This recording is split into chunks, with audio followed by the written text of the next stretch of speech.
The predicament of a confused actor. After the heavy and philosophically intense previous episode, let me start this episode with a light and hilarious story.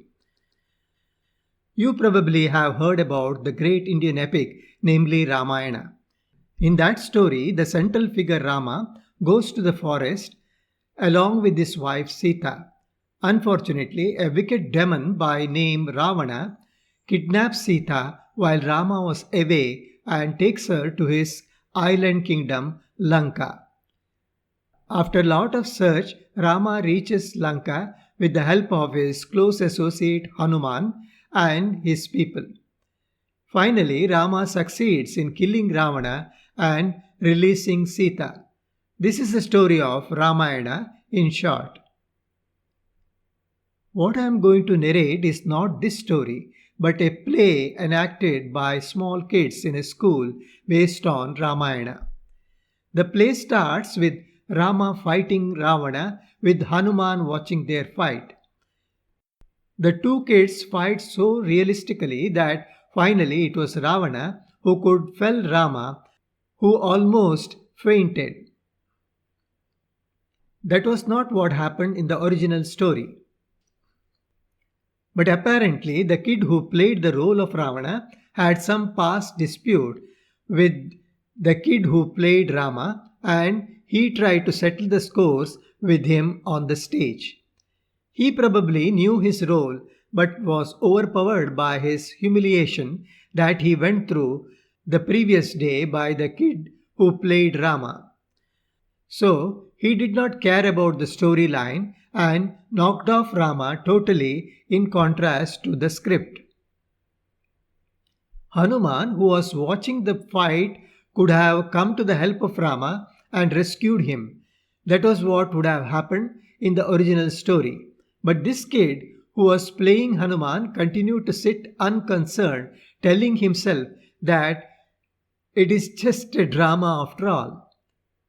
He knew that neither Ravana nor Rama was real and they were just acting in the drama as he himself was.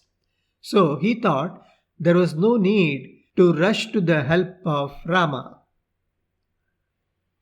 And suddenly another kid entered the scene. She was Sita. In the original story, Sita was supposed to garland victorious Rama who had vanquished wicked Ravana. But what actually transpired on the stage was that it was Ravana who in fact had defeated Rama and Rama had fallen down. For a moment, this kid who played Sita was a bit confused. She could see her beloved Rama on the floor and wicked Ravana making victory cries. What was she supposed to do? Soon she overcame her confusion and went ahead and did her job. She garlanded victorious Ravana. Many of us are like these kids in this drama. Some of us know what is the right thing to do, but are so overwhelmed by our preconceived notions that we do just the opposite. And some among us are like the Hanuman who think that life is just a drama and we don't have to take it too seriously. We end up resorting to inaction. And most of us are like the Sita. We neither know who we are nor what we are supposed to do, but end up acting stupidly, taking wrong cues from the situation.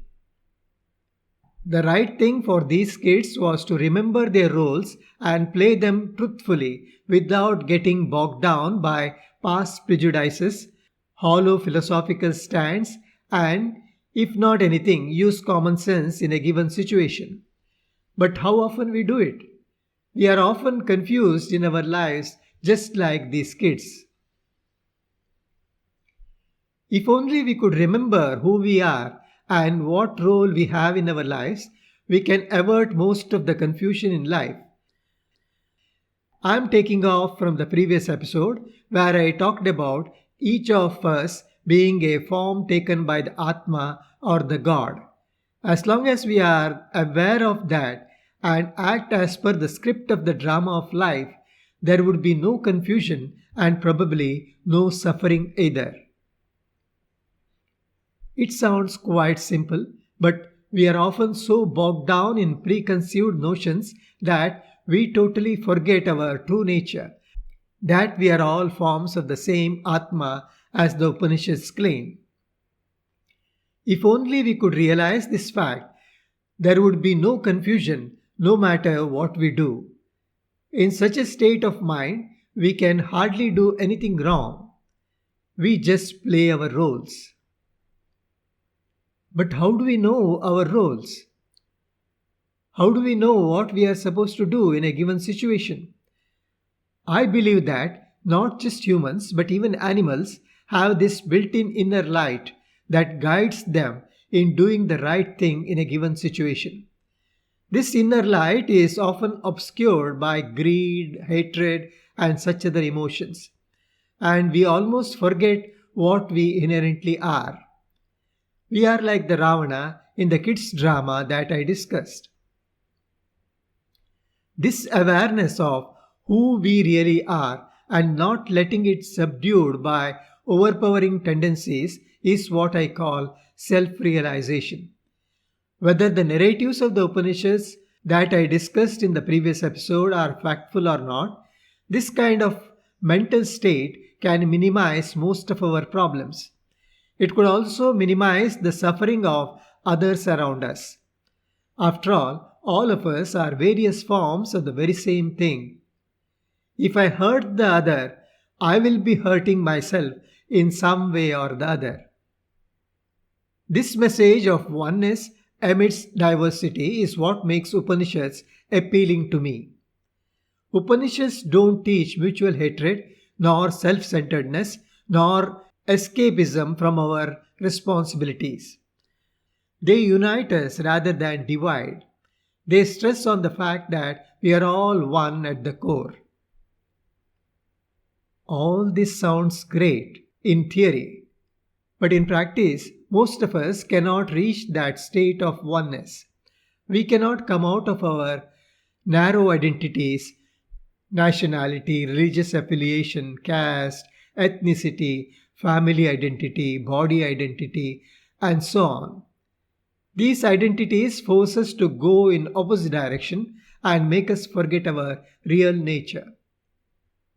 The Upanishads that talk about this high ideal of oneness of entire world, not just the humans, not just the living beings, but also everything around us, also teach us how we can reach that mental state of oneness. We are all one anyway. It is just our mental makeup that pulls us apart. So, ultimately, it is our mind that is the real culprit. How do we rein in this mind? Upanishads offer meditation as one of the ways to rein in the mind so that it doesn't obscure our vision about our true nature. Secondary scriptures like Bhagavad Gita, Yoga Sutra, and so on elaborate more on this path of meditation, which would ultimately lead us to realization of our true self. Let us discuss that in the next episode.